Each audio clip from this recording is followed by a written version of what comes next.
अब हम आपको भारतीय सेना में भर्ती को लेकर भारत सरकार की एक नई स्कीम के बारे में बताएंगे और इस स्कीम का नाम है अग्निपथ।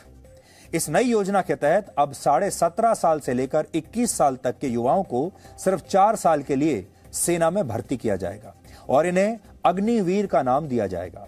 और हर साल सेना के तीनों अंगों में लगभग 50,000 अग्निवीरों की भर्ती होगी और इस नए कदम से भारतीय सेना की औसत आयु 32 वर्ष से घटकर अब 26 वर्ष हो जाएगी। यानी भारतीय जवान जो हैं, भारतीय सेना की जो आयु है, भारतीय सेना अब जवान हो जाएगी और पेंशन का खर्चा भी काफी हद तक बचेगा। यानी इसमें आधुनिकीकरण भी है और पैसे की बचत भी है। इस योजना को हम आपको 5 पॉइंट्स में समझाएंगे और आप चाहें तो यह जानकारी नोट कर सकते हैं क्योंकि यह बहुत महत्वपूर्ण है। पहला पॉइंट, यह योजना तीनों सेनाओं की भर्तियों पर लागू होगी, यानी नेवी, एयरफोर्स और भारतीय सेना। और इसमें ऑफिसर रैंक से नीचे के जो पद होते हैं उन पर भर्तियां की जाएंगी। यानी सेना में जो नॉन कमीशन रैंक होती हैं, ये भर्तियां उन पदों के लिए है, ऑफिसर से नीचे के पदों के लिए।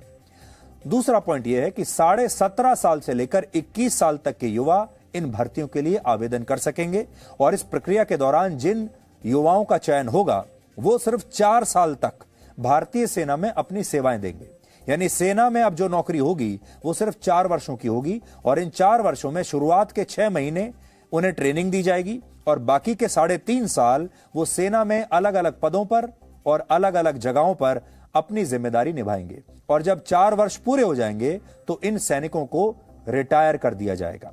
हालांकि सरकार ने यह भी कहा है कि वो सभी सैनिकों को रिटायर नहीं करेगी। हर बैच में 25% सैनिकों को 4 साल के बाद भी सेना में रहकर देश के लिए काम करने का मौका दिया जाएगा। यानी 25% जो सैनिक हैं उन्हें रिटेन कर लिया जाएगा। और आप इसे ऐसे समझिए कि अगर सरकार ने एक बैच में 20,000 सैनिकों की भर्ती की है तो 4 साल के बाद इन 20,000 में से 5,000 सैनिक 4 साल के बाद भी सेना में जारी रखेंगे अपनी सेवाओं को, सेना में रह पाएंगे, उनकी नौकरी बची रहेगी, जबकि 15,000 सैनिक 4 साल के बाद रिटायर हो जाएंगे। तीसरा पॉइंट, रिटायरमेंट के बाद सरकार इन अग्निवीरों को एक अच्छा पैकेज देगी, आर्थिक पैकेज देगी, जिसे आप रिटायरमेंट पैकेज भी कह सकते हैं। इसलिए अब आप ये देखिए कि इन सैनिकों को तनख्वाह कितनी मिलेगी और इनका रिटायरमेंट पैकेज क्या होगा। पहले वर्ष में इन अग्निवीरों को हर महीने 30,000 रुपए के आसपास तनख्वाह मिलेगी, जिसमें से 21,000 रुपए इन्हें नकद मिलेंगे और 9,000 रुपए यानी सैलरी का 30% हिस्सा इनके रिटायरमेंट फंड में जमा हो जाएगा। दूसरे वर्ष में हर महीने 33,000 रुपए, तीसरे वर्ष में 36,500 रुपए और चौथे वर्ष में हर महीने 40,000 रुपए का वेतन इन्हें मिलेगा, जिसमें से 12,000 रुपए हर महीने रिटायरमेंट फंड में चले जाएंगे। यानी जो इन हैंड सैलरी इनकी होगी वो पहले साल में 21,000 रुपए होगी और चौथे साल में 28,000 रुपए के आसपास पहुंच जाएगी। 4 साल के बाद सरकार इन अग्निवीरों को रिटायरमेंट के तौर पर एक विशेष आर्थिक पैकेज देगी, जिसे उसने सेवा निधि पैकेज का नाम दिया है। इस सेवा निधि पैकेज के तहत हर सैनिक को रिटायरमेंट के समय 11,71,000 रुपए दिए जाएंगे। इनमें आधा पैसा अग्निवीरों की सैलरी से ही जमा होगा और आधा पैसा सरकार की तरफ से दिया जाएगा। इसके अलावा इस पैसे पर उन्हें ब्याज भी दिया जाएगा, इंटरेस्ट दिया जाएगा। हालांकि इन अग्निवीरों को रिटायरमेंट के बाद पेंशन की कोई सुविधा नहीं मिलेगी। यानी ये जो 4 साल का जो पैकेज है इसमें पेंशन नहीं मिलेगी। चौथा पॉइंट, इस योजना के तहत सेना के तीनों अंगों में हर साल 2 बार भर्तियां होंगी, हर साल 2 बार।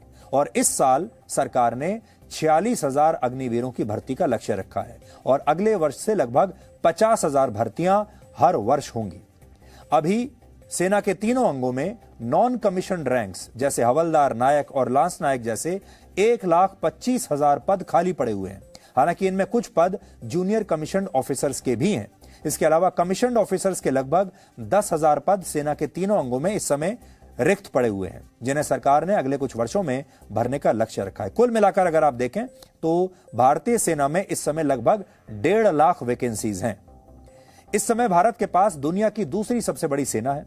चीन के पास 20 लाख सैनिकों की फौज है, भारत के पास 14.5 लाख सैनिकों की फौज है, अमेरिका के पास 13,90,000 सैनिक हैं और रशिया के पास 8.5 लाख सक्रिय सैनिक हैं उनकी सेना में।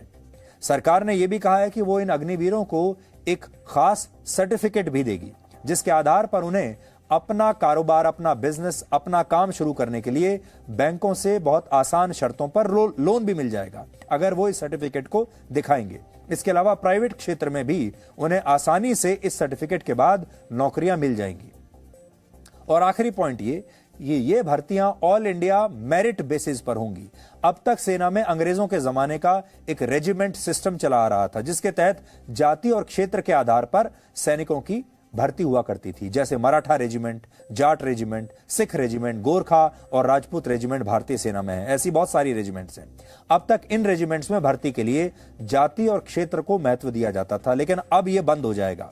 अब भारत का कोई भी नागरिक किसी भी रेजिमेंट में भर्ती हो सकेगा और सरकार ने कहा है कि अगले 10 वर्षों में सेना से अंग्रेजों के जमाने का रेजिमेंट सिस्टम समाप्त हो जाएगा और सेना में अब तक का ये सबसे बड़ा बदलाव होगा। Presenting V News app, available on Google Play and App Store. Download it now.